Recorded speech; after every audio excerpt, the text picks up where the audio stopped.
Hello, I'm Michael Horseman with the Michael Horseman Project. Would like to welcome you to the very first episode. When we first came up with this idea, it was something where we wanted to intensely promote the arts. You could think of it as an ode to PBS, a shout out to all the artists in the world, or maybe even educational entertainment. I just hope you enjoy it. We're going to have some fun with this, and we look forward to seeing you for a return episode, episode number 2. So just kick back and enjoy. Thank you so much for all your support, guys. All right. Hello, everyone. Please welcome Roland Becerra, filmmaker and artist from Boise, Idaho. Um, Roland, the first thing that really stood out to me, looking into your background, was the film Agatha, and I saw that was put out in 2022. First of all, I wanted to hear this from you. What is the best way to access that film? Well, at this point, it is. If you saw it in the film festivals, then you got to see it. It is. It's not in distribution at this point. Okay. It's a complicated story. We had a lot of offers, and one day it will be. Uh, but it's definitely it's been a process because the film is very uh painful for me because there was, while I made it with my wife who passed away right in the middle of us talking to distributors and producers, and it sort of made me have to put it away.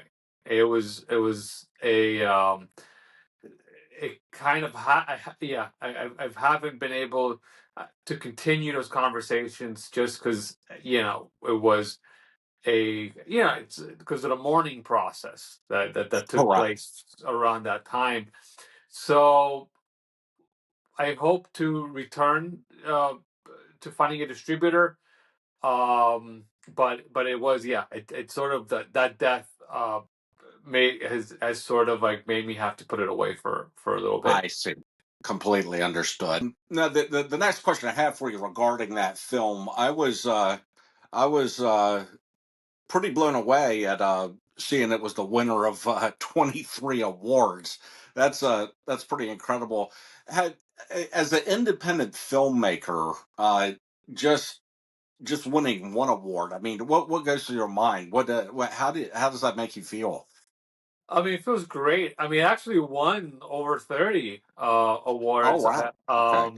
They're not all, I guess, on IMDb, but we definitely can, from it because it was screening, for 2022 and 2023, and it Mm. definitely did well. It showed in over 50 film festivals all over the world. It's a unique film, so I think it had its own niche. It is funny because a few weeks ago I did screen it at a local theater in Idaho, and so sometimes I will do little screenings and do little talks, even until this point, you know. But those are kind of I mean, the only ways that I'm showing it is in a theatrical kind of experience, through invitation or through some sort of like a artist talk type format or panel. Okay. Right. I gotcha. Very good. So, again, with us being a fledgling channel, I'm excited to be able to conduct this interview with you, and at the same time, I just I was like, wow, that many awards. It must feel good with something you've created and put so much time and effort into to actually be able to reap the rewards. So, Yeah, I mean it's bittersweet. I mean, I'm glad mm, that my wife Kelly, who's the co-producer, co-director, co-writer, got to see that. Right. before she passed away. And yeah, it was sort of at its height, I guess, of acceptance. But it is bittersweet because yeah, because that's it made it hard, yeah, for me to Oh, continue promoting it. But I'm sure. so until I guess I'm ready. But it we worked hard on it. It was more than a decade of tireless work. I did do all the animation. Um, and your brother Jeremy worked on it for years, doing the sound. And he did an incredible soundtrack. And his vinyl of the soundtrack is pretty unique. And so all around, we all put our heart and soul, our blood into into that project. Um, and I'm glad it exists, regardless. Yeah, absolutely. Yeah. So, Yeah, we and didn't. I do agree with the score as well. I might be a little biased, but but yeah, that's fantastic. So, um, uh, kind of transitioning here. As far as your current projects, you had mentioned you're also a painter. I am, and before I get to, I did do an Agatha graphic novel, uh, Okay. which is 170 pages. Because with the film, uh, there was a lot of story that we didn't get to, and Mhm. so I made a graphic novel where I could tell more of the complete story.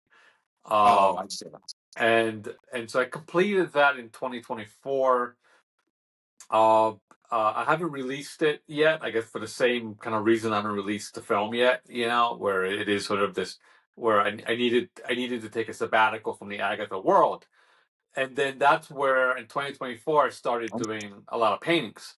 I think one of the paintings is big one I have going on back here. Oh, Um, okay. and and so I've been exhibiting, and I guess more as a form of being able to take a break from filmmaking because there was so many years that I just did filmmaking, and my background isn't painting. Mhm. And I was thinking about a new film, and and and basically making paintings of what I imagined this new film would look and feel like. So it Right. kind of plays in my head while I'm painting. And so I am taking a sabbatical in the fall to begin production and working on it, like an actual like sabbatical where I'm off from That's from fantastic. school. Yeah. Yeah. So you kind of are delving into many aspects as far as artistry, which is that's great. I will come across artists sometimes that that their concentration is music or their concentration is writing or whatever. So it's nice to speak to someone that's well rounded as well. And that what one of the my first experiences with that was actually Jeremy. He would he would do a painting and then he would write a composition based on the painting. So I have a lot of respect for you guys with that kind of thing for sure. Yeah, So, it's definitely a thing that we have in common, that we need to jump around and do lots of mhm, things, and it kind of what makes our friendship kind of like work. right, right. So, how did you meet Jeremy? With you being located in Boise. Well, I moved to Boise in 2020 from Connecticut. Okay. So I was teaching. Well, Jeremy was actually a colleague of mine at Lime Academy College uh, in Connecticut. So we did teach together. But before that, Jeremy was my student. Um, he I Yeah, I think it was probably 2007 or 2008 around there where I met him as a student, and I was teaching there at the school, and then we kind of became friends after. You know, he went to grad school. He came back to teach, and then we started collaborating on Agatha. So it's sort of been a long journey, almost 2 decades now that Wow. Yeah, that's known that's Jeremy. fantastic. That's fantastic. Yeah, he speaks very highly of you. Uh, so yeah, I saw you had some other films and that kind of thing. As far as actually creating the film, um, that the actual process. Uh, hey, how much pressure do you put on yourself? Do you is I could only imagine everything that goes into creating a film like that. So the if it as far as do you give yourself like deadlines and that kind of thing? It was well. One reason it took Yeah. so long is it was because we're working with with no budget really. So it was we had actors and uh, which were our friends, and they lived in New York, and so it was like, okay, maybe once a month we would get them to come over for a couple of days to film, and so the filming process we did it in little bits at a time. So we would film a little bit, I would do some animation, then we would film again, do some animation, and that's how it went for 10 years. So when you watch the film, the actors, well, you can't tell really, but that's 10 years of their lives in the film as well. Yeah, As we that's did it piece. incredible. Yeah. Yeah, So yeah, piece by I mean, piece. it's got to be very meaningful. It was everything, yeah, for to us. It really was what I spent all of our free time doing, uh, and it was yeah, a big passion project for us. And yeah, we it never lived up to our expectations. I think we needed another decade for that to happen, but Understood. we did. Understood. We did our best to get it there, and we had all kinds of technical difficulties. I mean, yeah, I wish we had more time to have worked on. So yeah, it was it's. I mean, a movie's never easy to make, but I think this one was a really was a really hard one actually. Understood. Yeah. So, as far as um, current projects and that sort of thing, whether it's film, painting, or graphic novel, anything like that, do you actually have a website that someone could access to Oh kind of yeah, check?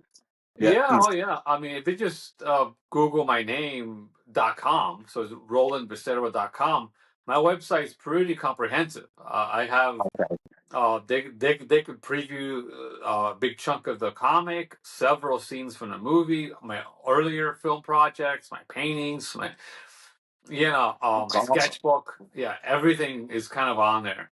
So just That's yeah, all right. Very good. I will be checking that out as well. So.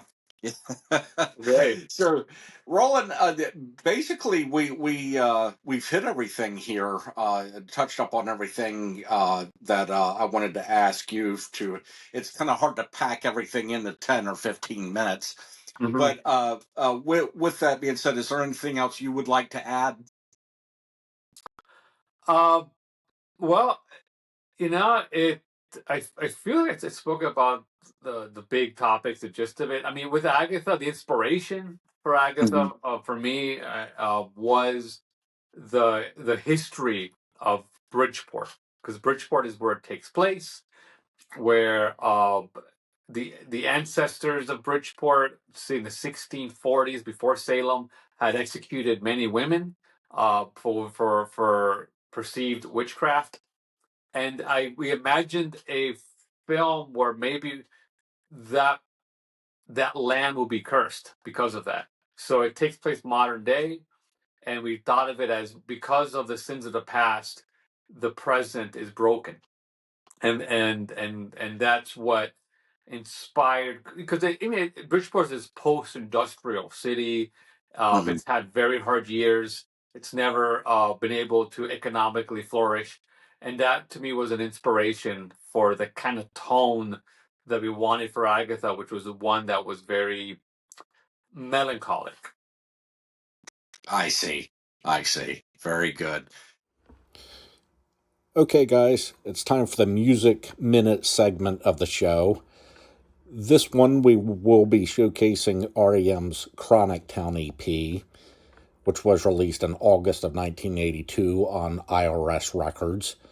The personnel on that included Bill Berry on drums and backing vocals, Peter Buck on guitars, Mike Mills on bass and backing vocals, Michael Stipe on vocals, Mr. Curtis Knapp on cover photography, and Mr. R.A. Miller as far as the album artwork.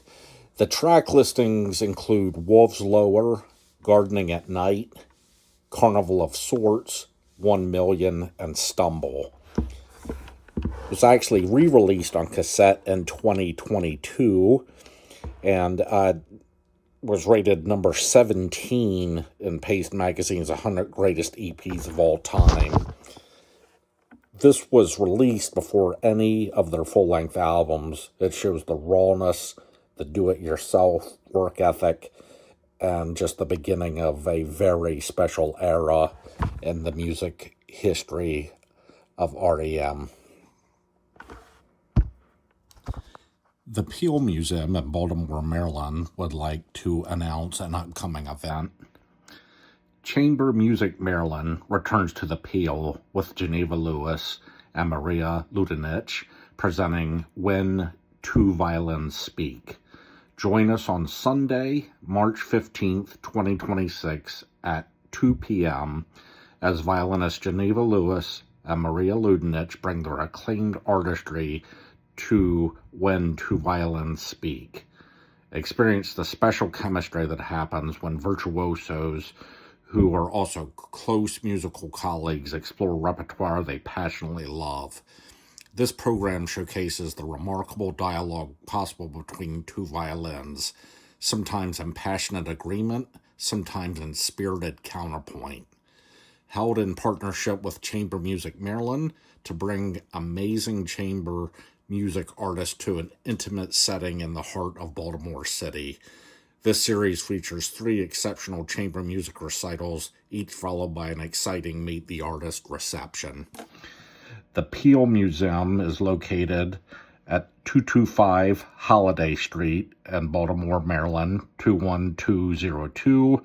Phone number is 667-222-1814. Thank you. Okay, guys, that's it for episode number 1. I'd like to give a very special thanks to Roland Becerra and Andy Townsend for all the material for our very first episode.